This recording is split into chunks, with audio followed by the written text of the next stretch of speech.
Hello दोस्तों, हमारे YouTube channel में आप सभी को स्वागत है। आज जो करेंट अफेयर देख रहे हैं हमारा सेकंड सीरीज होगा। फर्स्ट सीरीज हम डाल चुके हैं और इसमें आप जो देख रहे हैं संदर्भ देख रहे हैं, जैसे देखेंगे आप तो अंतर्राष्ट्रीय घटना हो गया, ये अंतर्राष्ट्रीय घटना हो गया। सेकंड आप जो देख रहे हैं राष्ट्रीय घटनाक्रम है। आप देखेंगे तो आर्थिक घटनाक्रम, खेल, बिहार करेंट अफेयर, पुरस्कार, सूचकांक और अभ्यास है, योजना। ये सबके ध्यान में रखते हुए, जैसे आप प्रीवियस ईयर को देख रहे हो उस सबको ध्यान में रखते हुए हमारे टीम के द्वारा जो करेंट अफेयर तैयार किया जा रहा है, यही हमारा संदर्भ है। और हम लोग पूरे प्रयास कर रहे हैं कि हम लोग ऐसे करेंट अफेयर का चुनाव करें जो आप लोग को एग्ज़ाम में देखने को मिले। तो देखते हैं इसका। ये हमारा पहला प्रश्न है। पहला प्रश्न है जो देखेंगे, 100% रेल विद्युतीकरण पूरा करने वाला राज्य कौन है? यानी भारत का वो पहला राज्य कौन है? तो हरियाणा है। और ये हरियाणा जो है 100% विद्युतीकरण किया है। विद्युतीकरण होगा, थोड़ा टाइपिंग गलत हो गया है, विद्युतीकरण। और ये पहला राज्य कौन सा है? हरियाणा है।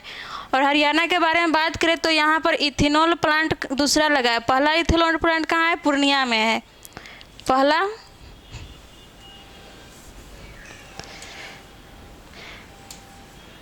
पहला इथेनॉल प्लांट कहाँ है?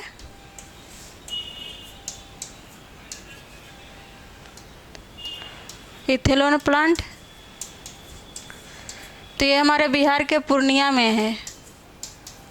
और दूसरा जो लगा है, दूसरा जो है हरियाणा में है। दूसरा हरियाणा में है और ये पानीपत में है।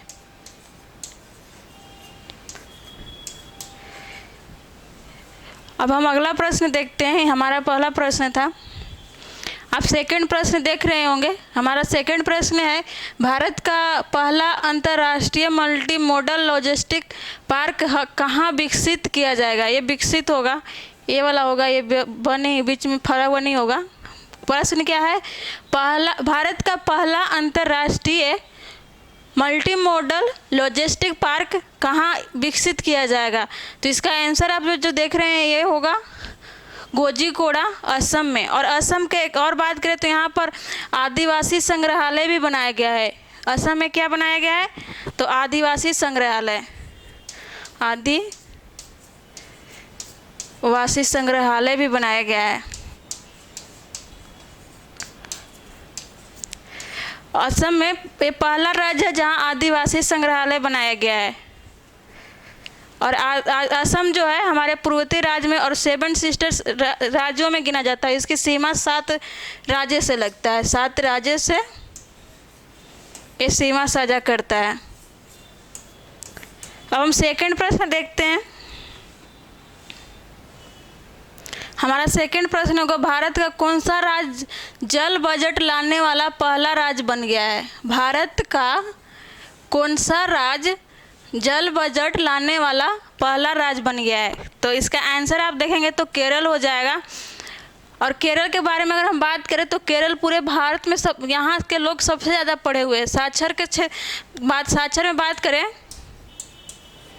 साक्षर में तो यहाँ लगभग पूरे भारत के सबसे ज़्यादा लोग यहाँ का ही पढ़े हुए। और सबसे कम पढ़े में बात करें तो राजस्थान और बिहार, ये सब हो जाता है नीचे में। और केरल में इंटरनेट सेवा लागू करने वाला पूरे राज्य में केरल पहला ऐसा राज्य है भारत के जहाँ इंटरनेट सेवा लागू किया गया है। इंटरनेट सेवा। और स्वास्थ्य सेवा में भी प्रथम स्थान पर है। स्वास्थ्य सेवा प्रदान करने में केरल जो राज्य है पूरे भारत में प्रथम पर है। और बिहार के हम बात करें तो बिहार अगर पढ़ रहे हैं बिहार के, तो बिहार 18वां स्थान पर है स्वास्थ्य सेवा प्रदान करने में।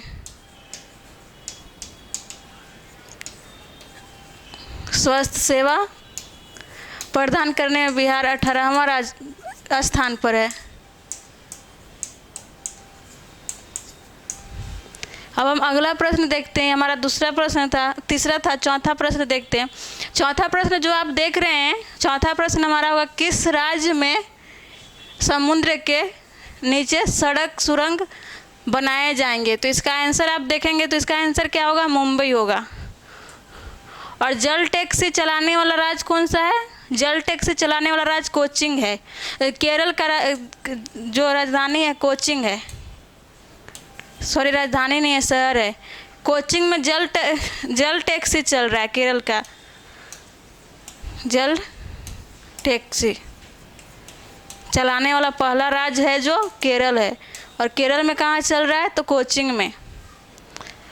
अब हम देखते हैं दूसरा पांचवा प्रश्न। हमारा पांचवा प्रश्न है, भारत का पहला डिजिटल साइंस पार्क कहाँ स्थापित किया गया है? तो इसका आंसर आप देखेंगे तो इसका भी केरल होगा। केरल बहुत ही चीज़ में सबसे पहले शुरुआत करता है, जैसे आप इससे पहले देखें और अभी साइंस पार्क में देख रहे हैं तो केरल है। और उत्तराखंड ऐसा है जो भारत के अभी वर्तमान में तो यहाँ पर समान नागरिक संहिता लागू करने के लिए बात किया जा रहा है। और गोवा के बात करें तो गोवा जो अभी 2020 में आया था, नई शिक्षा नीति 2020, ये 100% यहाँ पूरा कर चुका है। लागू करने वाला पहला राज्य ऐसा है जो 100% नई शिक्षा नीति लागू कर चुका है। कौन सा? तो एक केरल, गोवा 2020 नई शिक्षा नीति।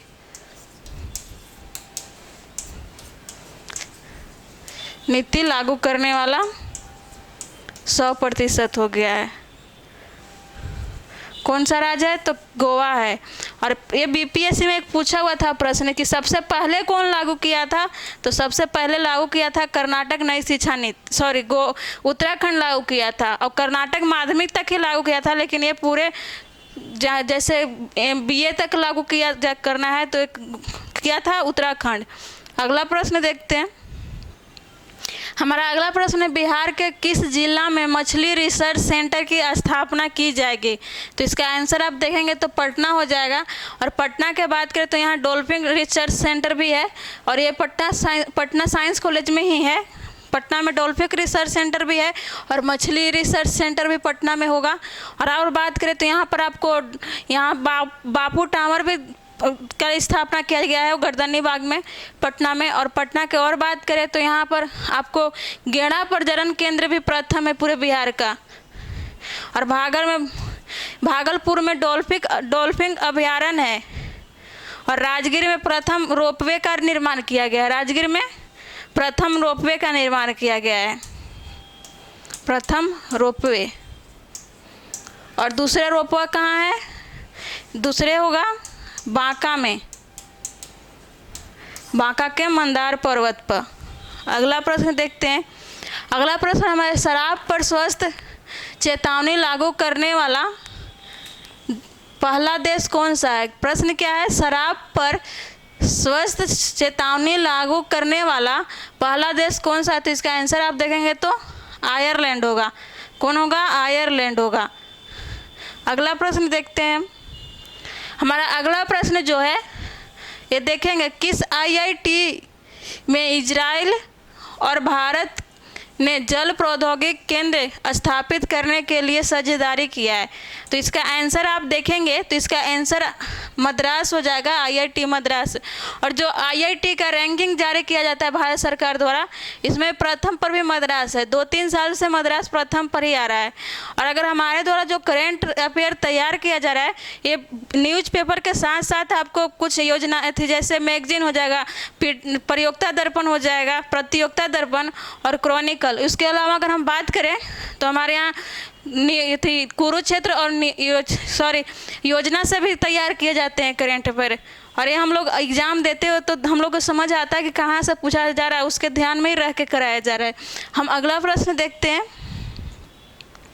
हमारा अगला प्रश्न है, कौन सा शहर संयुक्त राष्ट्र की SDG लक्ष्यों के स्थानीयकरण को अपनाने वाला पहला भारतीय शहर बन गया है?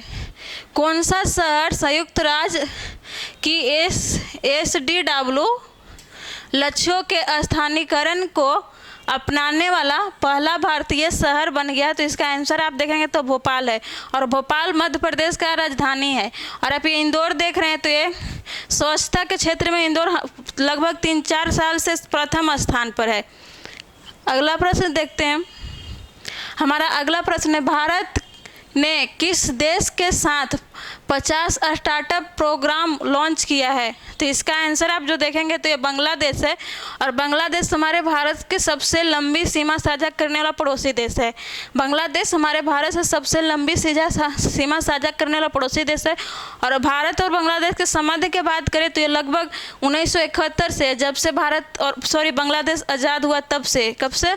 1971 से। और बांग्लादेश और भारत के मध्य एक मैत्री दिवस मनाया गया है। मैत्री दिवस मनाया गया, हो सकता है आपसे पूछ ले, ये 6 दिसंबर को मनाया गया है। 6 दिसंबर को मनाया गया है, और ये 2022 से शुरू किया गया है। और इस साल बांग्लादेश को आज़ाद हुए 51वीं आज़ादी का 51वीं दिवस मनाया गया था, उसके उपलक्ष्य में मनाया गया। और ये क्या बोलते हैं इसको? मैत्री दिवस है। मैत्री दिवस मनाया गया है इस दिन। और अगर हम भारत और बांग्लादेश की बात करें तो इसी पर हम मैत्री देख रहे हैं, तो मैत्री एक्सप्रेस भी चलता है। मैत्री एक्सप्रेस भी चलता है। मिताली एक्सप्रेस भी भारत और बांग्लादेश के बीच चलता है। मिताली एक्सप्रेस, और एक बंधन एक्सप्रेस भी है। ये सारे ट्रेन चलते हैं भारत और बांग्लादेश के मध्य। और बांग्लादेश के बात करें तो हाल ही में पिछले साल 2022 में बांग्लादेश के प्रधानमंत्री आई हुई थी। और यहाँ एक नदी है, कसुकुर नदी कुछ ऐसा नाम से, उसके बीच में संबंध हुआ, दोनों के बीच में समझौता, और उस नदी पर जल विद्युत परियोजना बनेगा। इसके बाद अगला प्रश्न देखते हैं। हमारा अगला प्रश्न है, ऊर्जा संरक्षण सूचकांक 2023 में भारत को कौन सा स्थान प्राप्त हुआ है? तो भारत का स्थान की बात करें तो भारत का स्थान प्राप्त हुआ है 67।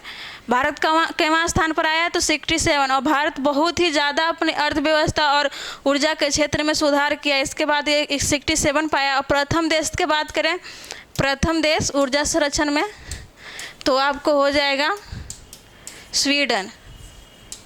प्रथम देश कौन सा है? स्वीडन है। और ये 40 ऑप्शन आप देख रहे हैं ना, यहाँ पर आपको ये 40वां भारत हाल ही में प्रतिस्पर्धा सूचकांक जारी किया गया। प्रतिस्पर्धा सूचकांक, उसमें भारत का स्थान कहाँ है? तो 40 है। पिछले साल भारत का स्थान 2022 में 37 था, 3 अंक गिरावट के साथ अभी भारत 40 स्थान पर है। 126 आप जो देख रहे हैं ना, विश्व खुशहाली दिवस है। 126वां स्थान पर भारत का भी 2023 का विश्व खुशहाली दिवस है, खुशहाली सूचकांक है। खुशहाली सूचकांक में भारत का स्थान है 126वां। पिछले साल 136 था, यानी 2022 में भारत विश्व खुशहाली में 36 पर था, लेकिन 10 अंक के सुधार के साथ 2023 में भारत अभी 126 पर है। अगला प्रश्न हम देखते हैं। और ये हमारा जो प्रश्न है आज का, जिस प्रश्न आप जो प्रश्न देखने, इसमें आपको 25 प्रश्न देखने को मिलेगा। इससे पूर्व जो था उसमें 10 प्रश्न था, लेकिन उसका बहुत ज़्यादा डिस्कशन हो गया, तो बहुत सारे लोगों का कमेंट आया कि इतना लंबा सही नहीं, इसलिए हम लोग ज़्यादा प्रश्न लाए हैं और थोड़ा बहुत डिस्कशन दे रहे हैं। तो अगला प्रश्न जो आप देख रहे हैं, ये जो है 2023 में डायलन थॉमस पुरस्कार किसने जीता? ये हो सकता है कि आपके लिए VVI हो जाए, या बिहार दरोगा, या BPSC, या हो सके कि बिहार पुलिस में भी करेंट पूछे तो उसके लिए भी होगा। और यहाँ तक शिक्षा भर्ती के लिए भी करेंट अफेयर अगर आप लोग यहाँ से देखेंगे तो बहुत ज़्यादा ही फायदा होगा। तो इसका आंसर की हम बात करें तो इसका आंसर हो जाएगा अरीज इफ्तेखार। अरीज इफ्तेखार होगा इसका आंसर, आपका अरीज इफ्तेखार हो जाएगा। अगला प्रश्न देखते हैं। हमारा अगला प्रश्न, कौन सा राज्य के सभी पुलिस जिलों में ड्रोन निगरानी प्रणाली, कौन सा राज्य के सभी पुलिस जिलों में ड्रोन निगरानी प्रणाली स्थापित करने वाला देश का पहला राज्य बन गया है। तो इसका आंसर भी आप देखेंगे तो केरल होगा। अभी आप जो जैसे देखें तो इसमें ही आपको 3 प्रश्न इसी में मिल गया जो केरल प्रथम पर है, और ये सारे 2023 के करेंट अफेयर हैं, और लगभग आपको 1 साल के करेंट अफेयर यहाँ से आपको देखने को मिलेगा। अगला प्रश्न देखते हैं। हमारा अगला प्रश्न है, हाल ही में 64वीं वैश्विक पर्यावरण सुविधा परिषद की बैठक किस देश में किया गया है? प्रश्न क्या है? हाल ही में 64वीं वैश्विक पर्यावरण सुविधा परिषद की बैठक किस देश में किया गया? तो इसका आंसर आप देखेंगे तो ब्राज़ील है, और ब्राज़ील एक जो देश है दक्षिण अमेरिका में है। ब्राज़ील देश किसका भाग है? दक्षिण अफ्रीका महाद्वीप के, और उसका ही अर्जेंटीना भी है। अगला हम देखते हैं 15वां नंबर का क्वेश्चन। 15वां आप देखेंगे तो है, बिहार के किस डैम के बीचों बीच भगवान विष्णु की 108 फीट ऊंची मूर्ति निर्माण किया जाएगा? तो इसका आंसर आप देखेंगे तो ये गायाजी डैम है, और गायाजी डैम जो है ना ये फगलू नदी में, और यहीं पर रबर डैम भी है। गया में ही रबर डैम बना है, रबर डैम। और गया के बात करें तो गया में नगर वन का भी स्थापना किया गया है, नगर वन का। बिहार का पहला जिला है जहाँ नगर वन की स्थापना किया गया है, नगर वन का। और बिहार का तीसरा रोपवे गया में बनेगा। बिहार का तीसरे रोपवे जो है आपको गया में बनेगा, तीसरा रोपवा, तीसरे रोपवा भी गया में बनेगा। और गया में बात करें तो यहाँ पर औद्योगिक पार्क भी है, औद्योगिक पार्क का भी निर्माण किया गया है, औद्योगिक पार्क। ये सब आपको गया में देखने को मिलेगा। और गया में पूरे विश्व के सबसे ऊंची बुद्ध भगवान की मूर्ति का भी निर्माण किया जाएगा। अगला प्रश्न देखते हैं। हमारा अगला प्रश्न है, किस देश की सुप्रीम कोर्ट ने नस्ल जाति आधारित आरक्षण पर प्रतिबंध लगा दिया है? प्रश्न क्या है? किस देश की सुप्रीम कोर्ट ने नस्ल जाति आधारित आरक्षण पर प्रतिबंध लगा दिया है? क्या है? आरक्षण पर प्रतिबंध लगा दिया है। तो इसका आंसर आपका हो जाएगा यूएसए। आप में इसमें यूएई भी देख रहे हैं, यूएसए भी देख रहे हैं, तो कन्फ्यूजन से यूएई मत कर लीजिएगा कि यूएस होगा, यानी अमेरिका होगा, संयुक्त राज्य अमेरिका, संयुक्त राज्य अमेरिका।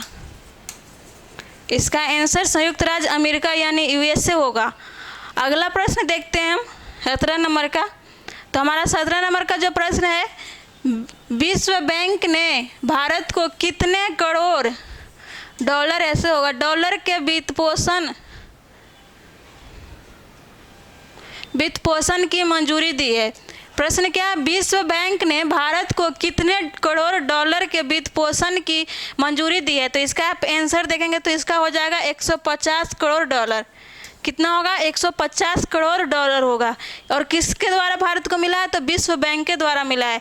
और विश्व बैंक की स्थापना की बात करें तो लगभग इसका मुझे लगता है कि 1945 में इसका स्थापना हुआ था। अगला प्रश्न हम देखते हैं। हमारा अगला प्रश्न है, भारत ने एशियाई कबड्डी चैंपियनशिप्स 2023 के खिताब किसे हराकर जीता है? क्या है? भारत ने एशियाई कबड्डी चैंपियनशिप 2023 खिताब किसे हराकर जीता है? तो इसका आंसर आप देखेंगे तो ईरान होगा। किसे हराकर जीता है? तो ईरान को। हो सकता है कि आपके लिए VBI हो जाए, क्योंकि हमारे एग्जाम में खेल से भी प्रश्न पूछे जाते हैं, तो हो आपको कहीं ना कहीं आप VBI के ध्यान में ही रख के हम लोग बना रहे हैं, तो ये ईरान होगा। और भारत अभी तक 8 बार जीता है। कितने बार जीता है? 8 बार जीत चुका है एशियाई कबड्डी चैंपियनशिप। भारत 8 बार अभी तक जीत चुका है। अगला प्रश्न देखते हैं। हमारा अगला प्रश्न क्या है? किस राज्य में IMC क्लस्टर की स्थापना का रास्ता साफ कर दिया गया है? किस राज्य में IMC क्लस्टर, यहाँ पर ट होगा, यानी क्लस्टर की स्थापना का रास्ता साफ कर दिया गया है। तो यह हमारे राज्य बिहार है, और बिहार में कौन सा जिला में होगा? तो गया में होगा। कौन सा जिला में होगा? तो गया में होगा। और गया बहुत ही महत्वपूर्ण जगह है। हमारे भगवान बुद्ध का ज्ञान का प्राप्ति कहाँ हुआ था? गया के बोध गया शहर में। ये हमारे लिए गया बहुत ही महत्वपूर्ण और दक्षिण बिहार में स्थित है, और इसका सीमा झारखंड से लगता है। अगला प्रश्न देखते हैं। अगला प्रश्न हमारा है, केंद्रीय बजट 2023 में राष्ट्रीय सिकल सेल एनीमिया उन्मूलन मिशन की घोषणा किया गया है। यह कितने राज्यों में चलाया जाएगा? प्रश्न क्या है? केंद्रीय बजट 2023 में राष्ट्रीय सिकल सेल एनीमिया उन्मूलन मिशन की घोषणा किया गया है। यह कितने राज्यों में चलाया जाएगा? तो इसका आंसर 17 हो जाएगा। अभी हाल ही में वर्तमान में भारत के प्रधानमंत्री इसका उद्घाटन भी कर दिए हैं, और ये बहुत ही महत्वपूर्ण है। एनीमिया मतलब होता है कि हमारे शरीर में रक्त की कमी हो जाता है, और एक खास करके बच्चे और महिलाओं में सबसे ज़्यादा इसकी देखने को समस्या मिलता है, और भारत में बहुत ही ज़्यादा इसकी समस्या है। पूरे विश्व के कहें तो भारत में सबसे ज़्यादा है। अगला प्रश्न हम देखते हैं। हमारा अगला प्रश्न है, विशेष सहायता योजना। विशेष सहायता योजना के तहत बिहार को कितने करोड़ डॉलर मिलेगा? कितने करोड़ डॉलर मिलेगा? तो 9640 करोड़, यानी 9640 करोड़ डॉलर बिहार को मिलेगा। और किसके तहत मिलेगा? तो विशेष सहायता योजना के तहत। किसके तहत? तो विशेष सहायता योजना के तहत 9640 करोड़ मिलेगा। हो सकता है कि आप लोग को पूछ दे, बीपीएससी में अब अंक में ही पूछ रहा है बहुत ज़्यादा, बिहार दरोगा में भी पूछ सकता है। अगला प्रश्न हम देखते हैं।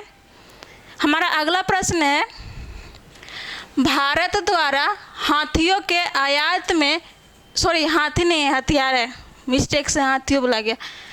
भारत द्वारा हथियारों के आयात में कितने प्रतिशत की कमी आई है? तो कितने प्रतिशत की कमी आई है? तो 11% की। और ये किसके द्वारा हुआ है? तो आत्मनिर्भर भारत के द्वारा इसकी कमी लाया गया है। और वर्तमान में अगर हम भारत के बात करें हथियार निर्यात में, तो वर्तमान में भारत 40 देशों को हथियार निर्यात करता है। कितने देशों को? तो 40 देशों को हथियार निर्यात करता है। कुछ वक्त पहले भारत दूसरे स्थान पर कुछ साल पहले भारत प्रथम या दूसरे स्थान पर आता था आयात करने में, लेकिन वर्तमान में आप देख रहे हैं तो भारत 40 देशों को हथियार निर्यात करता है और 11% आयात करने में कमी किया है। ये हमारे भारत के लिए बहुत महत्वपूर्ण है। इससे बहुत सारे फायदा होता है, जैसे हमारे आर्थिक विकास बढ़ेगा, विदेशी मुद्रा भंडार में भी वृद्धि होगा, ये सब बहुत सारे इसके फायदे होते हैं। अगला प्रश्न देखते हैं। हाल ही में किस राज्य की अमरोहा ढोलक की जीआई टैग प्रदान किया गया है? तो इसका आंसर आप देखेंगे तो यूपी हो जाएगा। और यूपी में अगर आप हाल ही में देखे होंगे न्यूज़पेपर या न्यूज़ में, तो यहाँ लगभग 7 उत्पादों को जीआई टैग मिला है। कितने को? 7 उत्पाद को 7 उत्पाद को जीआई टैग मिला है। और ये कहाँ का? तो यूपी के। यूपी में वर्तमान अभी हाल ही 2023 के जल्दी करेंट में देखें तो 7 उत्पाद को जीआई टैग मिला। और भारत के बात करें तो बिहार का बात करें तो मई में मोचा चावल का मिला था जीआई टैग। कौन सा? मोचा चावल। और ये कहाँ का है? तो पश्चिमी चंपारण का है चावल, इसको बिहार में जीआई टैग मिला है। अगला प्रश्न देखते हैं। हमारा अगला प्रश्न है, बिहार के किस जिला में रामायण विश्वविद्यालय बनाया जा रहा है? तो इसका आंसर आप देखेंगे तो ए होगा, वैशाली होगा। और अगर हम अगले मतलब आप लोग चाहेंगे तो हम जिलावार में, जैसे जिला में कौन कौन एक क्या क्या हुआ है प्रथम में है, दूसरा से करके हम एक दे देंगे। लेकिन हमें ये बिहार दरोगा के लिए उतना ज़्यादा नहीं है, लेकिन जितना महत्वपूर्ण है वो हम बता दे रहे हैं। ये हमारा आंसर हो गया। इसके बाद हम देखते हैं, मेरा लास्ट क्वेश्चन आज का होगा, किस भारतीय मूल के लेखक को जर्मन शांति पुरस्कार 2023 प्रदान किया गया है? तो इसका आंसर देखेंगे तो इसका आंसर हो जाएगा सलमान रुश्दी। क्या है? किस भारतीय मूल के लेखक को जर्मन शांति पुरस्कार 2023 प्रदान किया गया है? तो इसका आंसर क्या है? सलमान रुश्दी। और ये बहुत ही महत्वपूर्ण हो सकता है आपके लिए, बहुत। और ये अभी जो ये हैं हमारे भारतीय मूल के सलमान रुश्दी जी हैं, ये भी ब्रिटेन में इनके नागरिकता प्राप्त है। कहाँ के हैं? ब्रिटेन का नागरिकता प्राप्त है इनका। इनके पास अभी ब्रिटेन का नागरिकता प्राप्त है या भारतीय मूल के हैं। तो हमारे प्रश्न आज तक के 25 था और बाकी अगले सीरीज में हम लाएंगे। Thank you.